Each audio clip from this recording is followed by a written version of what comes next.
Innal hamdalillah nahmaduhu wa nasta'inuhu wa nastaghfiruh wa na'udzu billahi min shururi anfusina wa min sayyiati a'malina. Man yahdihillahu fala mudilla lahu wa man yudlil fala hadiya lahu. Asyhadu an la ilaha illallah wahdahu la syarika lah wa asyhadu anna Muhammadan abduhu wa rasuluhu wa ba'd. Fa inna khairal kalami kalamullah wa khairal hadyi hadyu Muhammadin sallallahu alaihi wa alihi wasallam wa syarral umuri muhdatsatuha fa inna kulla muhdatsatin bid'ah wa kulla bid'atin dalalah wa kulla dalalatin finnar. Jamaah Jumat azzakumullah, kita selama ini sering mentertawakan diri kita saat kita masih anak-anak TK, nangis jerit-jerit, guling-guling hanya karena berebut mainan, boneka dan lain-lain. Nanti kita akan lebih mentertawakan lagi. Saat kita sudah sampai di sana, kita akan mentertawakan diri kita saat kita ngotot berebut proyek belasan miliar, puluhan miliar. Kita akan tertawa, mentertawakan diri kita. Betapa dibuka hijab oleh Allah, akhirnya kita sadar sesadar-sadarnya bahwa segala apa yang ada di dunia nggak ada apa-apanya. Tidak ada apa-apanya. Saat kita melihat surga, melihat neraka, maka harta, pangkat, jabatan, kedudukan nggak ada apa-apanya. Tinggallah kita menyesal dan sudah tidak ada gunanya. Hari itu belum datang ke kita, tapi khabar tentang itu sudah sampai ke kita dari Al-Quran dan Sunnah, dari manusia yang seumur hidupnya belum pernah berbohong. Sementara orang nomor 2 setelah beliau, yaitu Nabi Ibrahim alaihi salatu wassalam, seumur hidup berbohong 3 kali. Adapun beliau belum pernah berbohong. Tentu kita yakin seyakin-yakinnya apa yang diucapkan oleh beliau tentang surga, tentang neraka, tentang sirat, tentang mizan, tentang haud, kita yakin seyakin-yakinnya. Tapi sayang seribu sayang, keyakinan kita kalah. Kalah oleh syahwat kita, silau kita, tergiur kita oleh pangkat, jabatan, kedudukan, proyek, dan seterusnya. Gelap mata kita. Udah tahu ini haram, diterjang. Udah tahu ini melanggar syariat, diterjang. Kenapa? Kita ditipu. Dan ada satu makhluk Allah yang selalu menyertai kita. Siapa dia? Setan. Tidak ada satu detik pun di mana setan tidak bersama kita. Maka kita wajib waspada, dan setan ini tidak ada yang tidak menipu. Kalau dia jujur, bukan setan namanya. Selalu dia menipu. Kalau proyek ini gul, engkau bisa bangun masjid, engkau bisa bangun pesantren, ditipu oleh setan. Padahal caranya jelas haram. Ada riswah, ada suap. Ya. Dan setan, iblis sudah berjanji, dan gak main-main janjinya di hadapan Allah Rabbul Alamin. La'aqudannahum, aku akan duduk, aku akan datangi dari depan, dari belakang, dari kiri, dari kanan. Tidak ada celah kecuali akan dimasuki oleh setan, oleh iblis. Maka kita selama ini jangan merasa pede.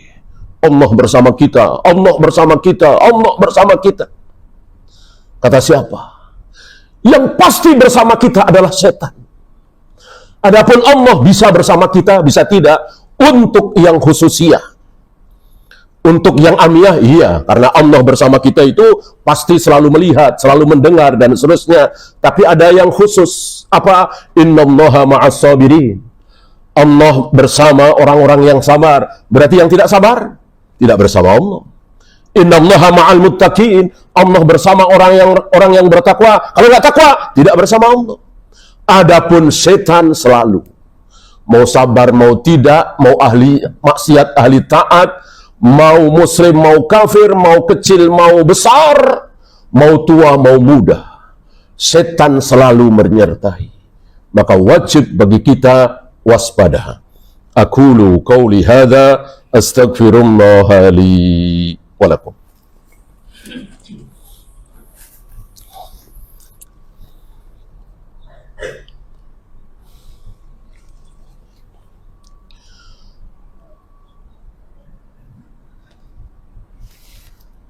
Alhamdulillah hamdan katsiran tayyiban mubarakan fih kama yuhibbu rabbuna wa yarda. Asyhadu an la ilaha illallah wahdahu la syarika lah wa asyhadu anna Muhammadan abduhu wa rasuluhu wa ba'd. Ayuhal ikhwah, Allah menyediakan waktu khusus, dan waktu ini dipergunakan oleh Nabi alaihi salatu wassalam untuk menyendiri di masjid, tidak bersama keluarga istri-istri beliau, dan juga tidak bersama sahabat karena beliau membuat khemah. Disitulah beliau mengajarkan kepada kita untuk mentafakuri, untuk mentadabburi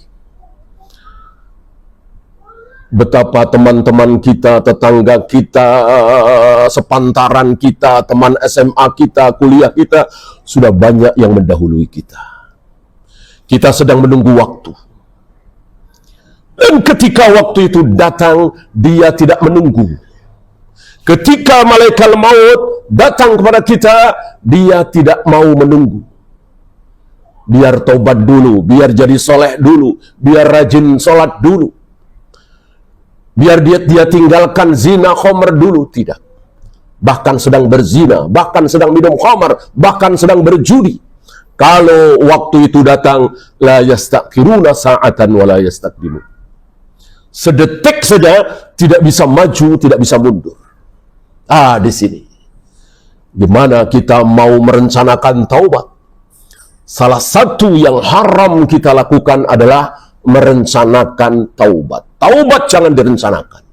Artinya, kalau antum sadar bahwa ini adalah haram, jangan merencanakan nanti malam, besok lusa untuk bertaubat. Detik ini juga. Karena untuk bertaubat tidak butuh waktu. Dalam waktu sedetik, 2 detik bisa.